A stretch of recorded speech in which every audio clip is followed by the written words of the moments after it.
Let's go and talk about simplifying trigonometric identities. In this video, I want to work through a easy, a medium, as well as a hard example. And for each of these examples, I'm going to apply a different strategy. That's going to be very important because when you are doing these problems on your own, sometimes the strategy you're going to try isn't going to work out. So it's important to be able to refer to different types of strategy to be able to simplify your trigonometric identity. So let's go ahead and work on this first problem and kind of see like what strategy would make the most amount of sense.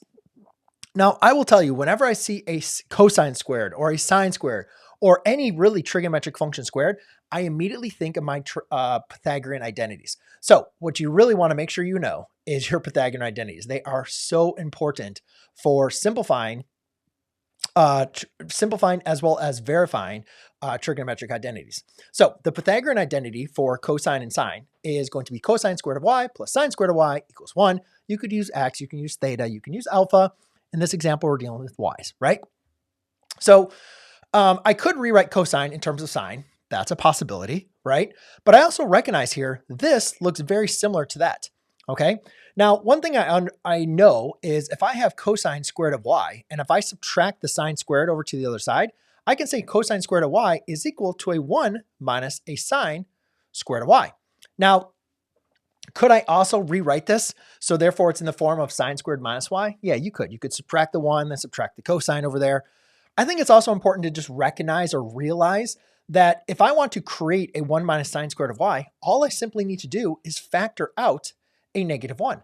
When I factor out a negative 1, now I have a cosine squared of y divided by a negative 1 times, now again, this is going to be a negative sine squared, and that's going to be a positive 1. So I'm going to rearrange this into a 1 minus a sine squared of y. If I kind of lost you on that, really what all I simply did is when I factor out a negative 1, right? When I factor out that negative 1, I'm getting a sine squared of y plus 1, right? So then I just rearranged it so the 1 is positive in front. And again, what do we recognize about 1 minus sine squared of y? Ladies and gentlemen, that is equal to cosine squared, right? So again, we have this negative in front here, but the negative in the denominator, we could put it in the numerator or we could put it out front. Let's just put it out front. And therefore now we are going to recognize I have a cosine squared of y all over a cosine squared of y. Well, guys, if you have 5 divided by 5, if you have x divided by x, if you have cosine squared of y divided by cosine squared of y, whenever you're taking a term, an expression, or a number and dividing by itself, it's just going to be 1. And 1 times negative 1 is just going to be a negative 1. And that is how you simplify, or that's how I would like to approach that, that trigonometric identity. So let's go and take a look at the next one. Now, in this one, you'd say, well, one thing that, this is kind of like the medium example because there's a couple of different ways that kind of stick out to me. I see that I have binomials for secant theta and cosine of theta. And one thing I know is if I multiply by the conjugate, I can create my Pythagorean identities. The problem though with this is, remember, the Pythagorean identities have two functions that are related to each other, right? Cosine is related with sine, secant's going to be related with tangent, and cotangent is going to be related with cosecant. So while I could multiply by the conjugate on the top, on the top and the bottom, what I realize is that's not really going to help me simplify this down, because if I like cosine, that's going to create a sine squared, and it's going to take a little bit more work here for me to be able to simplify this. The other thing we could do is we could convert things to sines and cosines. That's a classic tip that a lot of teachers, including myself, would give to students when you get stuck, right? You don't know what to do, convert things to sines and cosines, and therefore maybe combine the fractions and then simplify. Not a bad technique. However, there's something I see in this problem. I know that cosine and secant are very much related to each other, right? They're just reciprocals of each other. So what I'm going to do is say, well, what if I get rid of my secant? To get rid of my secant, I would just have to multiply by cosine of theta. Now, again, whatever you do in the numerator, you'd have to go ahead and do in the denominator, right? So let's go ahead and put parentheses around both of these. So therefore, to tell us, as well as our teacher, that, hey, we need to apply the distributive property, right? Multiply this times both of them. So cosine of theta times secant of theta is, again, 1, right? They are reciprocals of each other. And cosine of theta minus 1 is going to be a negative cosine of theta. Now, in my denominator, you could multiply this out, but immediately, what do I notice? I notice I have the exact same expression in my numerator as well as in my denominator. So what I'm going to do, I'm just going to keep this in its factored form. Rather than distributing it, I'm just going to leave that on the outside. because now I recognize, hey, this is an expression I can group that's all on my numerator. And then I have this expression, which is separated by cosine with multiplication. And since it's separated by multiplication, I can now apply my division property, meaning I can divide them to equal to 1.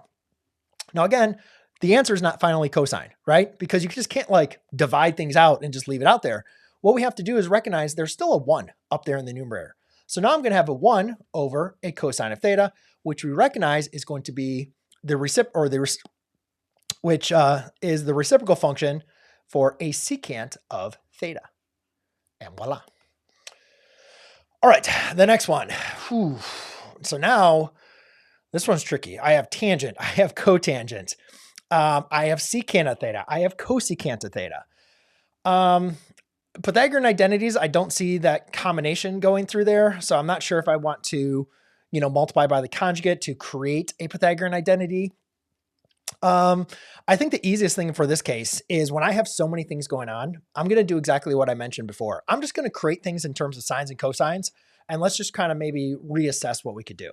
So remember, tangent using the quotient identity can be rewritten as a sine of theta over a cosine of theta. Cotangent can be rewritten as the reciprocal of that, which is the cosine of theta divided by the sine of theta.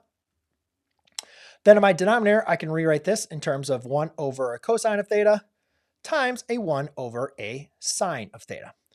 Okay, so one thing that sticks out to me is up here, I have two terms that are being separated by addition. Here, these two terms are being separated by multiplication, right? Remember, when we're trying to simplify, we're trying to reduce things, right? So since I have these two expressions up top, if I want to be able to simplify things, I'm going to want to combine those together more often than not. So to add fractions, remember, we have to have common denominators. So what is the common denominator between cosine of theta and sine of theta? Well, again, like sometimes students, a lot of times students get confused with that. But so just go back to like numbers. What if I had 1/2 plus a 1/3, right? The common denominator is simply just going to be the product of those two denominators. Sine and cosine do not have any common factors inside of them, right? So they don't share anything. It's not like it's 1/2 and 1 over 6.